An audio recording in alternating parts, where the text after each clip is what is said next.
What's up, world? This is Koyo with FYI Houston, and I'm bringing you another edition of our business spotlight for our April 2017 issue. Today I have sitting with me a special guest. I have Miss Kristen Estelle Triplett, business owner of BB Beauty and Aesthetics. How you doing today, Miss Kristen? I'm doing fine. And yourself? I'm doing awesome. Well, I brought you here today. We have featured you in our magazine before.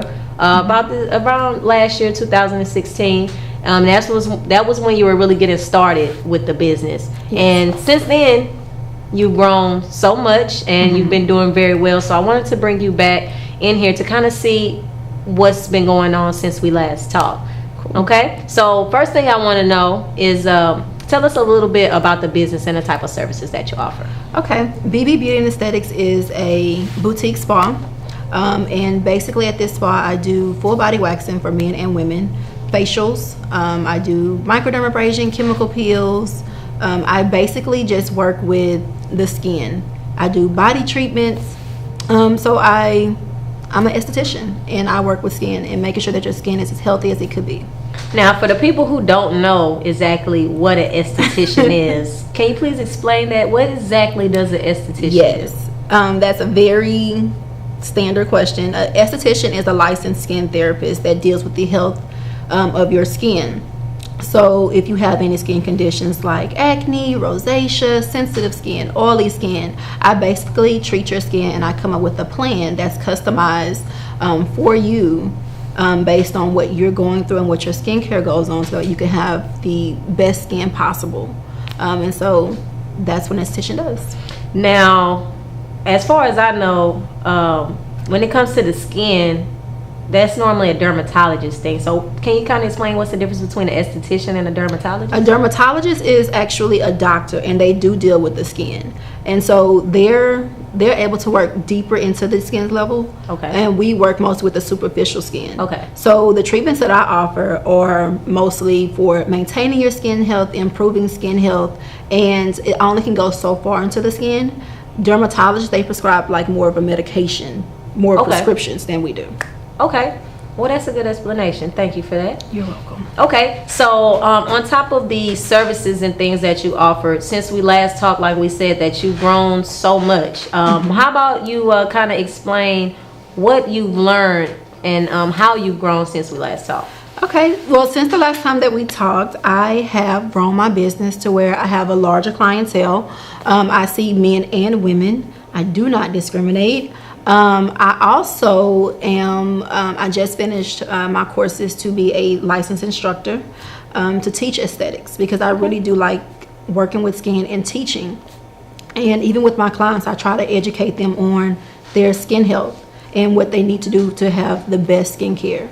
And I'm also this year going into doing oncology aesthetics, which is working with cancer patients to really help them with their skin, because when you go through chemo and radiation, it really affects your skin cells, and it breaks down that barrier to where they can't retain moisture. Their skin starts to look dull and lackluster. So I really want to be able to work with oncology patients in a safe environment, and to really give them the touch that they really need, because touch can be a very healing benefit for oncology patients. Okay, now what got you into the oncology side of skincare? Okay, well, my grandmother was diagnosed with cancer a few years ago, and she unfortunately she passed from her battle with cancer. And so just going through seeing her fight cancer and see how it affected her mentally, how it affected her skin, and oncology patients is really an underserved community. They want to get skin treatments because a lot of people, they want to be touched. That's what the estheticians do. We touch you, and they want to be touched, but because they are going through their treatments, it's a certain way that you have to touch them, and it's a certain way that you have to do massage, and sometimes you can't. But just being able to offer them that care, that supportive care, in addition to what their doctors offering them, is what made me really want to go into oncology and just really be there to kind of pay honor to my grandmother for what she went through. So I really wanted, that's my way of paying homage and giving back to the cancer patients. Well, that's very honorable, Miss Kristen. Thank you for that. Okay, so on strictly on the aesthetic side, with you being an esthetician, what would you say is the most rewarding thing? The most rewarding thing is seeing my clients come in with skin problems, and then seeing how they gradually go through the changes from them having horrible acne, and then seeing it clear up, and seeing how they are able to start getting into doing a regimen, and seeing that their skin can really be, they don't have to have the pustules and that terrible acne that hurts. So seeing them go through those changes is what really is rewarding to me, and seeing them go from the pits and to really great skin. That's awesome. Okay, so now moving more so into the business side, because you are the owner of your company. How have you grown from the business side?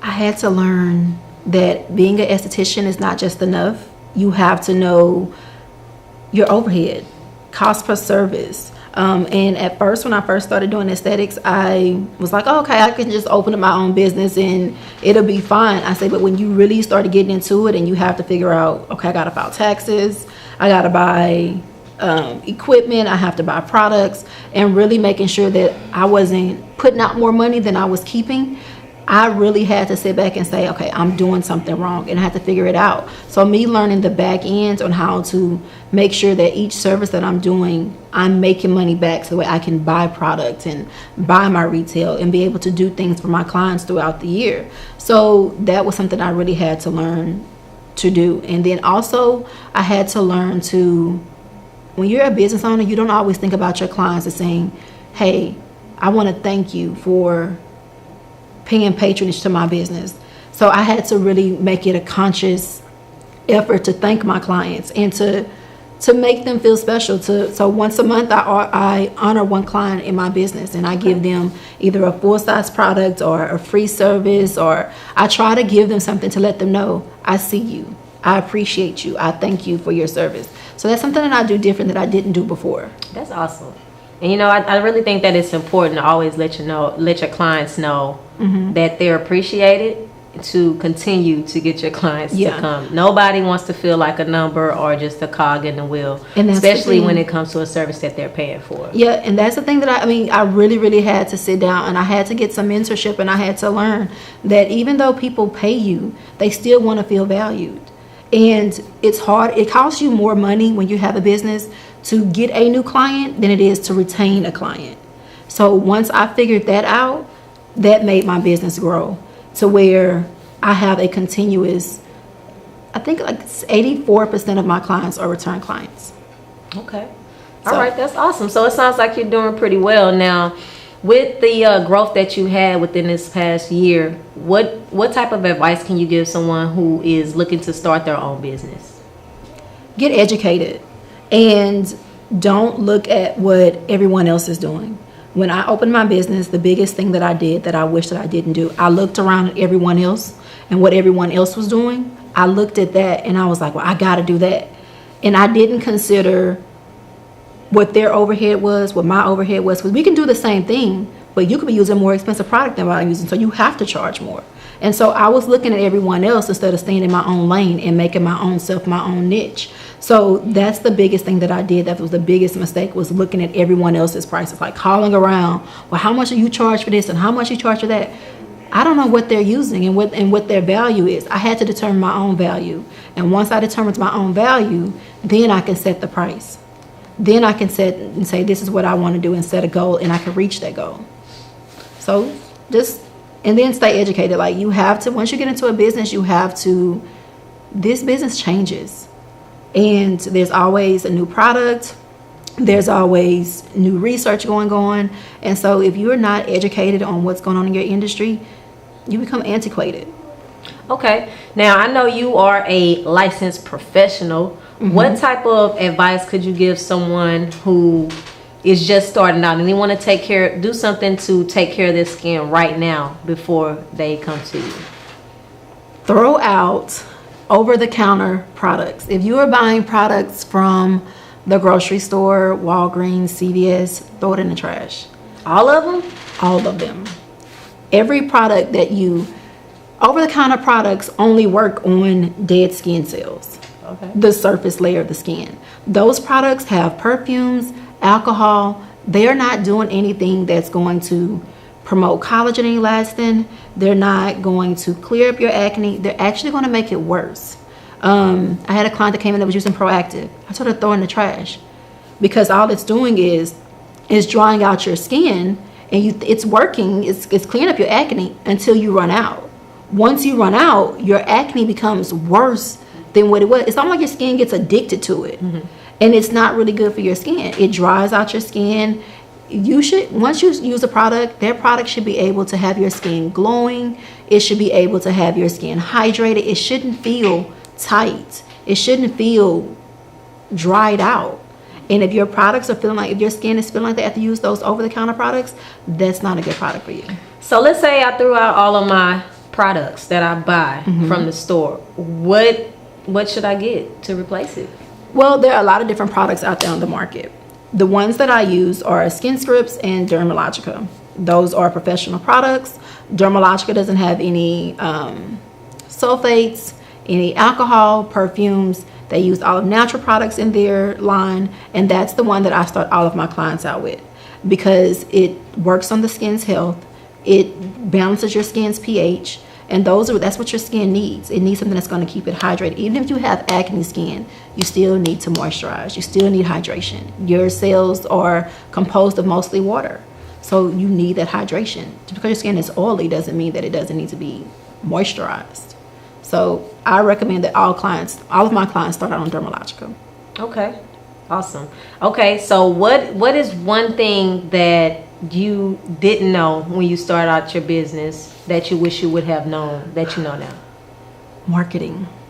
I didn't realize how much marketing was going to play into my business. I didn't realize how big of an issue it is. And it seems like now, I guess pretty self-explanatory, but I didn't think that I would have to put so much into marketing and so much into my social media. I hated social media.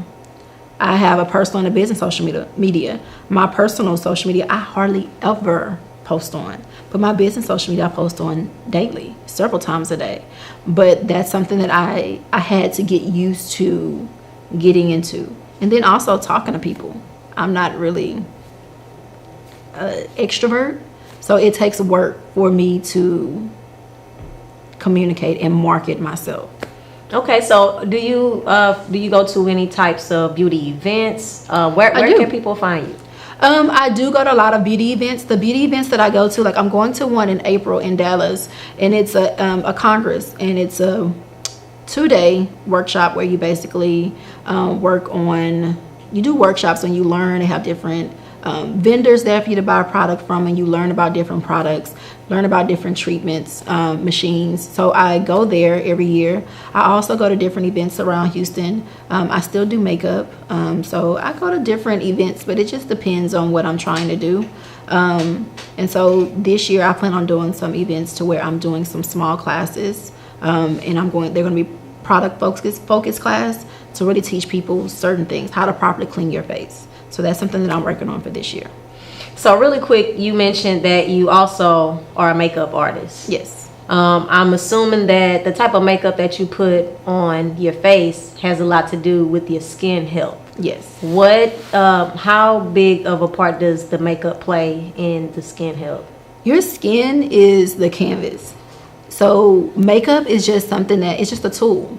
But if your skin is clogged and all of these acne scars, and it makes the makeup doesn't go on as smooth, and it doesn't look as well if it did if you took better care of your skin. People think that makeup is something that you can just pile on and make them look beautiful. It'll look beautiful, but at the same time, it'll still look congested. Mm-hmm.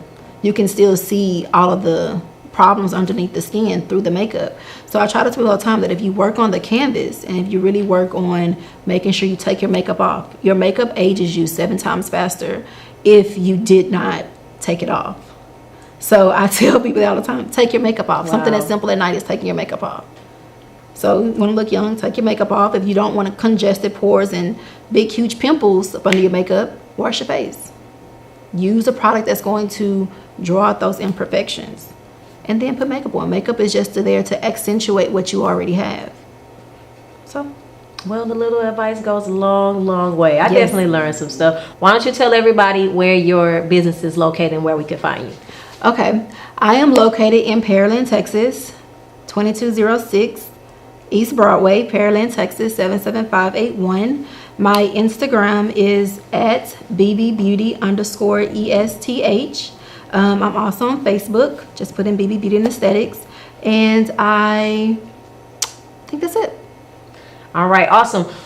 Well, guys, that was another installation of the Business Spotlight with FYI Houston. My name is Koyo. This is Kristen Estelle Triplet with BB Beauty and Aesthetics. If you're looking for the proper skin care, this is where you need to go. And we're out.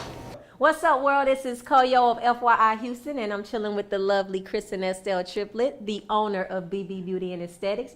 Kristen, why don't you let everybody know where they can find you? You can find me on Instagram and Twitter at bbbeauty_ESTH. My website is bbbeauty.skincaretherapy.net, and my address, if you're looking to book your facial or any type of body treatment, is 2206 East Broadway, Pearland, Texas, 77581. Awesome. Deuces. That's it.